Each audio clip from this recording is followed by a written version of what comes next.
ಯದಾ ಯದಾ ಹಿ ಧರ್ಮಸ್ಯ ಗ್ಲಾನಿರ್ಭವತಿ ಭಾರತ ಅಭ್ಯುದ್ಧಾಂ ನಮ ಧರ್ಮಸ್ಯ ತದಾತ್ಮಾನಾಂ ಸೃಜಾಮ್ಯಹಂ ಪರಿತ್ರಾಣಾಯ ಸಾಧೂನಾಂ ವಿನಾಶಾಯ ಚ ದುಷ್ಕೃತಾಂ ಧರ್ಮ ಸಂಸ್ಥಾಪನಾರ್ಥಾಯ ಸಂಭವಾಮಿ ಯುಗೆ ಯುಗೆ.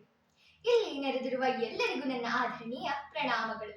ಗೌರವಾನ್ವಿತರೆ, ಇಂದು ನಾನು ನಿಮ್ಮ ಮುಂದೆ ಸಾಮಾಜಿಕ ಸಾಮರಸ್ಯಕ್ಕೆ ಭಗವದ್ಗೀತೆಯ ತತ್ವಗಳ ಮಹತ್ವ, ಭಗವದ್ಗೀತೆಯನ್ನು ಶ್ರೀಕೃಷ್ಣನ ಸಂದೇಶ ಎಂದೇ ಕರೆಯುವುದು ವಾಡಿಕೆ. ಆದರೆ ನಾವಿಲ್ಲಿ ಧರ್ಮಾತೀತವಾಗಿ ನೋಡುವುದಾದರೆ ಇದು ಧಾರ್ಮಿಕ ನಡವಳಿಕೆಯನ್ನು ಮೀರಿದ ಬದುಕಿಗೆ ದಾರಿದೀಪವಾಗಬಲ್ಲ ಒಂದು ತತ್ವದ ವಿಷಯಧಾರೆ ಎಂದರೂ ತಪ್ಪಾಗಲಾರದು. ಮಹಾಭಾರತದ ಭೀಷ್ಮ ಪರ್ವದಲ್ಲಿ ಬರುವ ಈ ಕೃತಿಯು 18 ಅಧ್ಯಾಯಗಳಿಂದ ಕೂಡಿದ್ದು 7,000 ಶ್ಲೋಕಗಳನ್ನೊಳಗೊಂಡಿದೆ. ಶ್ರೀಕೃಷ್ಣನು ಅರ್ಜುನನಿಗೆ ನೀಡಿದ ಉಪದೇಶಗಳ ಸಮಗ್ರ ರೂಪವೇ ಈ ಮಹಾನ್ ಗ್ರಂಥ. ಒಬ್ಬ ಲೇಖಕರ ಸಾಲಿನಲ್ಲಿ ಬಳಕೆಯಾದ ಮಾತನ್ನು ಉಲ್ಲೇಖಿಸುತ್ತಾ ಭಗವದ್ಗೀತೆಯ ಸಾಮಾಜಿಕ ಸಾಮರಸ್ಯತೆಯ ಬಗ್ಗೆ ತಿಳಿಸಬಯಸುತ್ತೇನೆ. 10ನೇ ತರಗತಿಯ ಪಠ್ಯ ಪುಸ್ತಕದಲ್ಲಿ ಒಂದು ಪಾಠವಿದೆ. ಅದರ ಹೆಸರು ವ್ಯಾಘ್ರಗೀತೆ. ಇಲ್ಲಿ ಹುಲಿ ಮಾಂಸಾಹಾರಿ ಪ್ರಾಣಿಯಾದರೂ ಅದು ಬೇಟೆಯಾಡುವಾಗ ಒಂದು ಧರ್ಮವನ್ನು ಪರಿಪಾಲಿಸುತ್ತದೆ. ಆದರೆ ಈ ಹುಲಿಗೆ ಧರ್ಮ ಎಲ್ಲಿಂದ ಬಂತು ಎಂದು ತಿಳಿಸುತ್ತಾ ಲೇಖಕರು ಎಲ್ಲಿ ರಾಮನಂತಹ ರಾಜ ಆಳ್ವಿಕೆ ನಡೆಸಿದನೋ ಹಾಗೂ ಎಲ್ಲಿ ಭಗವದ್ಗೀತೆಯಂತಹ ಮಹಾ ಗ್ರಂಥ ಉದ್ಭವಿಸಿತೋ ಅಲ್ಲಿ ಪ್ರಾಣಿಗಳಾದರೂ ಅಧರ್ಮಕ್ಕೆ ಎಡೆ ಕೊಡುವುದುಂಟೆ ಎಂದಿದ್ದಾರೆ. ಹಾಗಾದರೆ ನಮ್ಮ ಸಂಸ್ಕೃತಿಯು ಭಗವದ್ಗೀತೆಯಿಂದ ಶ್ರೀಮಂತಗೊಂಡಿದೆ ಎಂಬುದು ಇದರ ತಾತ್ಪರ್ಯ. ನಮ್ಮ ದೇಶ ಕಂಡ ಅದ್ಭುತ ತತ್ವಜ್ಞಾನಿ ಸ್ವಾಮಿ ವಿವೇಕಾನಂದರು ಪ್ರಭಾವಿತರಾದದ್ದು ಈ ಕೃತಿಯಿಂದಲೇ. ನಂತರ ಬಂದ ಮಹಾತ್ಮ ಗಾಂಧಿ, ಅರವಿಂದ ಘೋಷ, ರವೀಂದ್ರನಾಥ್ ಟ್ಯಾಗೋರ್, ಡಾಕ್ಟರ್ ಎಸ್ ರಾಧಾಕೃಷ್ಣನ್, ಹೀಗೆ ಹಲವಾರು ದಾರ್ಶನಿಕರಿಗೆ ಭಗವದ್ಗೀತೆಯೇ ಸ್ಫೂರ್ತಿಯ ಸೆಲೆ.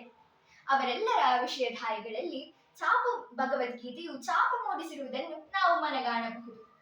ನನಗೆ ಶ್ರೀಕೃಷ್ಣನು ಅರ್ಜುನನಿಗೆ ಹೇಳಿದ ಒಂದು ಪದ ಸ್ಥಿತಪ್ರಜ್ಞನಾಗು ಎಂಬುದು ಎಷ್ಟು ಸ್ವಾರಸ್ಯಯುತವಾಗಿದೆ ಎನಿಸುತ್ತದೆ. ಇಂದ್ರಿಯ ನಿಗ್ರಹದ ಬಗ್ಗೆ, ಮಾನಸಿಕ ತುಮುಲಗಳ ನಿಯಂತ್ರಣದ ಬಗ್ಗೆ ಹೇಳಿರುವ ಈ ಮಾತು ಎಷ್ಟು ಪ್ರಸ್ತುತವಲ್ಲವೇ?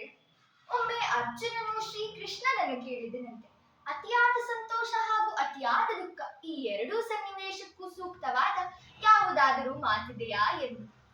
ಅದಕ್ಕೆ ಶ್ರೀಕೃಷ್ಣನು, ಈ ಸಮಯವೂ ಉರುಳಿ ಹೋಗುತ್ತದೆ ಪಾರ್ಥ ಎಂದನಂತೆ.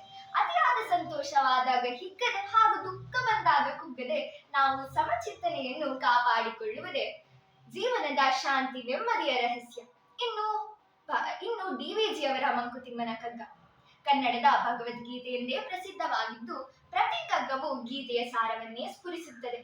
ಇನ್ನು ಅತ್ಯಂತ ಜನಜನಿತವಾದ ಶ್ಲೋಕ ಕರ್ಮಣ್ಯವಾಧಿಕಾರಸ್ಥೆ ಮಾ ಫಲೇಷು ಕದಾಚನ. ಕರ್ಮಫಲದ ಬಗ್ಗೆ ಹೇಳಿರುವ ಈ ಮಾತು ಅಕ್ಷರಶಃ ಜನರ ಜೀವನಕ್ಕೆ ಅನ್ವಯಗೊಳ್ಳುತ್ತದೆ. ಮಹಾತ್ಮ ಗಾಂಧಿಯವರ ಪ್ರಕಾರ ಇದು ಜೀವನದ ಮೂಲ, ಸಾಂತ್ವನದ ಮೂಲ. ಕರ್ಮಯೋಗ ಸತ್ಯ ಧರ್ಮದ ಹುಡುಕಾಟಕ್ಕೆ ದಾರಿದೀಪ ಎಂಬ ಅಭಿಪ್ರಾಯವನ್ನು ವ್ಯಕ್ತಪಡಿಸಿದ್ದಾರೆ. ಸ್ವಾಮಿ ವಿವೇಕಾನಂದರು ಹಲವಾರು ಬಾರಿ ತಮ್ಮ ಉಪನ್ಯಾಸಗಳಲ್ಲಿ ಭಗವದ್ಗೀತೆಯ ಶ್ಲೋಕಗಳನ್ನು ಉಲ್ಲೇಖಿಸಿದ್ದಾರೆ. ಹತಾಶೆಗೊಳ್ಳಬೇಡಿ, ಭಗವಂತ ಗೀತೆಯಲ್ಲಿ ಹೇಳಿರುವುದನ್ನು ನೆನಪಿಡಿ. ಕೆಲಸ ಮಾಡುವ ಹಕ್ಕು ನಿಮಗಿದೆ, ಆದರೆ ಫಲಿತಾಂಶದ ಹಕ್ಕು ನಿಮಗಿಲ್ಲ. ಅಂದರೆ ನಮ್ಮ ಪ್ರತಿ ಕಾರ್ಯವು ಪ್ರತಿಫಲಾಪೇಕ್ಷೆ ಇಲ್ಲದೆ ಮಾಡತಕ್ಕದ್ದು ಬಾಳಿನ ಸಾರ್ಥಕತೆಗೆ ಕಾರಣವಾಗುತ್ತದೆ. ಸ್ವಧರ್ಮೇ ನಿಧನಂ ಶ್ರೇಯಂ.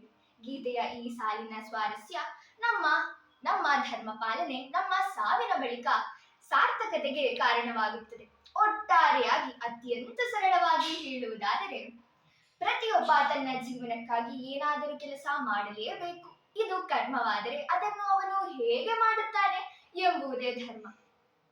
ಮುಘಲ್ ದೊರೆ ಶಹಜಹಾನ್ನ ಮೊದಲನೇ ಮಗ ದಾರಿಶಿಕೋ ಎಂಬಾತ ಭಗವದ್ಗೀತೆಯನ್ನು ಪರ್ಷಿಯನ್ ಭಾಷೆಗೆ ಅನುವಾದಿಸಿ ಅದರ ಔಚಿತ್ಯವನ್ನು ಎಲ್ಲಾ ಧರ್ಮದವರು ಅರಿಯಲಿ ಎಂಬುದು ಆತನ ಪ್ರಯತ್ನವಾಗಿತ್ತು.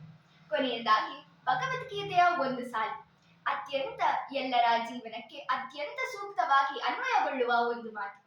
ಯದ್ಭಾವ ತದ್ಭವತಿ. ಅಂದರೆ ನಾವು ಪ್ರಪಂಚವನ್ನು, ಸನ್ನಿವೇಶವನ್ನು ಅಥವಾ ವ್ಯಕ್ತಿಯನ್ನು ಹೇಗೆ ನೋಡುತ್ತೀವೋ ನಮಗೆ ಅದು ಹಾಗೆಯೇ ಕಾಣಿಸುತ್ತದೆ. ಅಂದರೆ ನಾವು ನೋಡುವ ರೀತಿ ಚೆನ್ನಾಗಿದ್ದರೆ ಎಲ್ಲವೂ ಹಾಗೂ ಎಲ್ಲರೂ ಚೆನ್ನಾಗಿಯೇ ಕಾಣಿಸುತ್ತಾರೆ. ಈ ಸತ್ಯವನ್ನು ಅರಿತುಕೊಂಡರೆ ಸಾಲದೆ ಇನ್ನೇನು ಬೇಕು ಸಾಮಾಜಿಕ ಸಾಮರಸ್ಯಕ್ಕೆ. ಧನ್ಯವಾದಗಳು.